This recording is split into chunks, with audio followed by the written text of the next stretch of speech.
व्रत का जो नियम है वो एक ही नियम है जो शिव महापुराण के अंतर्गत है। सुबह पूजा की थाली लगाई है। 5 व्रतों का विधान है, छठा व्रत का विधान नहीं है। कितने व्रत? 5। सुबह पूजन की थाली लगाई है।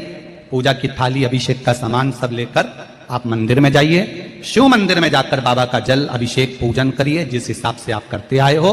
पूजन की थाली में सामान उतना रखना जो शाम को भी आपके साथ चला जाए, अलग से नहीं रखना पड़े। अलग से केवल शाम को दिए रखो, जल रख लो थोड़ा सा, और बाकी का जो मिष्ठान आप तैयार करोगे बस वो, बाकी का चंदन अबीर गुलाल ये सब सुबह की थाली का रखिए, थोड़ा फल जो भी रख लो। सुबह पूजन करो, बाबा का निवेदन करो, घर आ जाओ, थाली को ढक कर रख दीजिए। शाम को जब जाओ कोई प्रसाद उतना ही बनाओ जितना भगवान के लिए बना रही है। ये नहीं कि खीर ज्यादा बना ली तो आधी हम यहाँ ले जाएं और आधी घर के लिए छोड़ दें, नहीं, उतना ही बनाओ जितना भगवान के लिए जाएगा, जिसमें से 3 हिस्से हों। एक पात्र में भरकर ले जाओ, दोने ले जाओ, कटोरी ले जाओ, प्लेट ले जाओ, जो तुम्हारी मर्जी पड़े, कागज ले जाओ, जो तुम्हारा मन पड़े वो ले जाओ। 6 दिए लेकर जाओ, बाबा के मंदिर में जाकर पूजन अर्चना करो। शाम को अभिषेक नहीं करना है, केवल छींटा देना है। थोड़ा सा जल जो बचा हुआ है उसमें से थोड़ा थोड़ा छींटा देकर, जल का थोड़ा सा छींटा देकर पूजन आदि कर कर, जैसी पूजन सुबह करी वैसे ही भाव से पूजन करो। 5 दिए थाली में से नीचे रख दो, 6वां दिया भी नीचे उतार दो थाली में से। 5 दिए लगाना जब प्रसाद के 3 हिस्से पूरे कर दो, प्रसाद के 3 हिस्से रख दो नीचे, फिर दिए लगा दो 5। एक दिया उठाकर जिसको जलाया नहीं है वापिस अपनी थाली में रख दो। 5 दिए प्रज्वलित कर कर बाबा को निवेदन कर दो, बाबा आज मेरा पहला पशुपति व्रत है, इसको स्वीकार करना। दिल से बाबा इस कार्य के लिए मैंने करा है, इसको स्वीकार कर लेना। बहुत सुना बाबा पशुपति व्रत में कर रही हूं, मैं भी पूर्व में ना जाने कितनी योनियां ली होंगी, कौन सा मैंने बेकार कर्म करा होगा जो आज मुझे दुख भोगना पड़ रहा है। इस दुख को आप मिटा सकते हो क्योंकि आपका नाम पशुपति नाथ है। आप इसको मिटाइए, विनय करो, बाबा से विनती करो। एक दिया, एक प्रसाद का हिस्सा थाली में लेकर आ जाओ, बाबा को निवेदन कर कर, बाकी का वहां छोड़कर एक दिया, एक प्रसाद का हिस्सा लेकर आ जाइए। एक दिया, एक प्रसाद का हिस्सा लाए, घर के अंदर प्रवेश करते समय सीधे हाथ की ओर बैठकर, अपने घर की ओर मुख कर कर सीधे हाथ की ओर उस दिए को घर के बाहर प्रज्वलित कर दो। भगवान से विनती करो, भोलेनाथ आप मेरे घर में प्रवेश कर कर मेरा कार्य सिद्ध करें। बाबा को निवेदन कर कर अंदर जाइए। भोजन करने से पहले जो मीठा है, एक हिस्सा प्रसाद का है, उसको खा लीजिए। उस हिस्से में से किसी को नहीं देना, चाहे घर में बच्चे हों चाहे बड़े हों। उस प्रसाद का हिस्सा केवल तुमको खाना।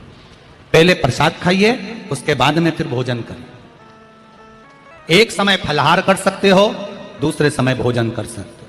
इसमें जरूरी नहीं कि आपको मीठा ही खाना है। शाम का जो प्रसाद बनेगा वो मीठे का ही भोग लगेगा।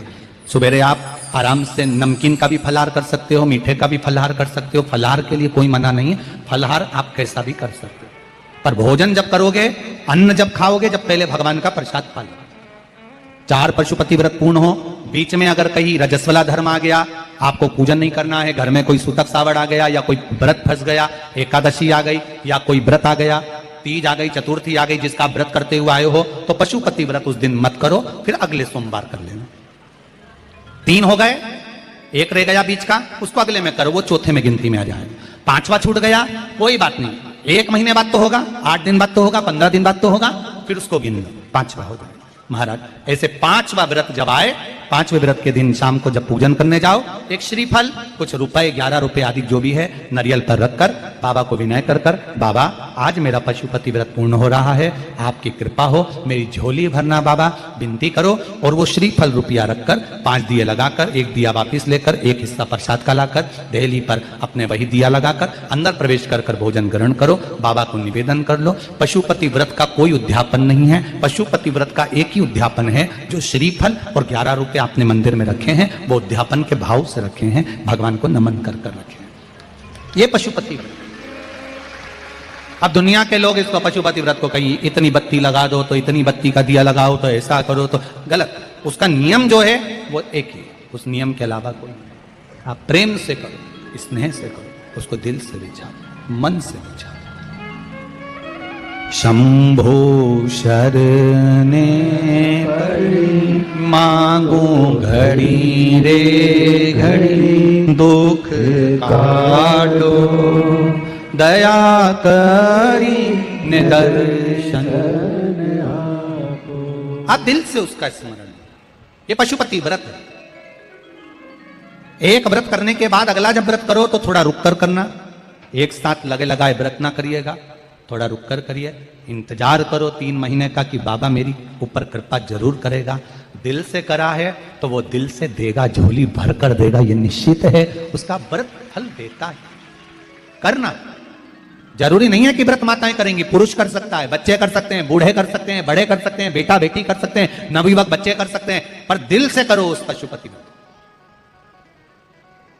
कोई आपका दूसरा व्रत फंस गया है तो पशुपति व्रत को छोड़ दो।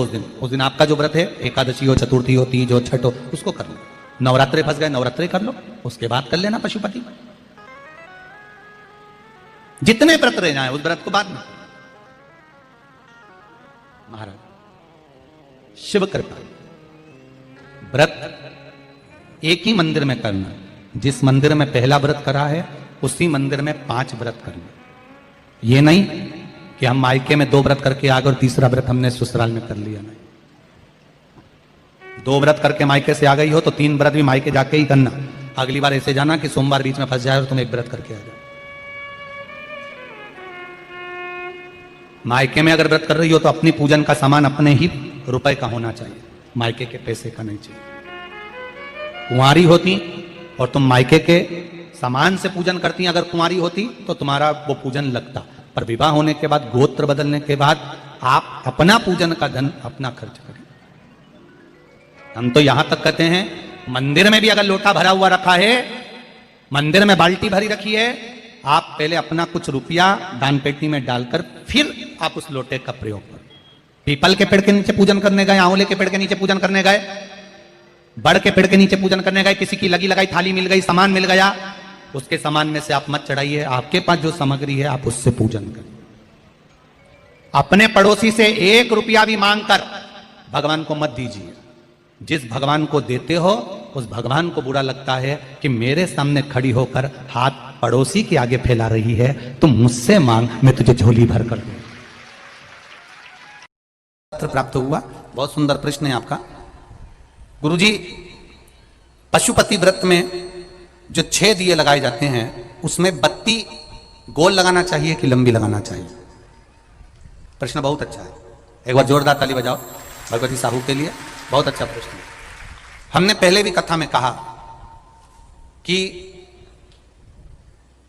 शंकर भगवान के मंदिर में पार्वती भी है, शिव भी है, दोनों विराजमान है। आप दोनों तरह की बत्ती शंकर के मंदिर में लगा सकते हैं। जहां देवी के मंदिर में अकेली देवी होती है तो वहां पर फिर लंबी बत्ती का क्रम आ जाता है। पितरों की पूजन हो रही होती है, लंबी बत्ती का क्रम आ जाता है। पर जहां पर देवादिदेव महादेव भी हैं, पार्वती भी है, वहां आप गोल भी बत्ती समर्पित कर सकते हो और लंबी भी बत्ती लगा सकते हो, उसमें कहीं दोष नहीं आएगा। फिर आपने वर्णन करा 5वां व्रत पूर्ण होने पर 108 पुष्प या चावल बेलपत्र चढ़ाते हैं। सबको एक साथ चढ़ा देना चाहिए कि एक एक करके चढ़ाना चाहिए? वैसे शास्त्र रीति के अनुसार पशुपति व्रत में जो 5वां सोमवार पूर्ण होगा और आप 108 अगर कोई वस्तु चढ़ा रहे हो तो एक एक कर श्री शिवाय नमस्तुभ्यम, श्री शिवाय नमस्तुभ्यम, एक एक कर चढ़ाना चाहिए। एक साथ हाथ में लिया और एक साथ नहीं चढ़ाना।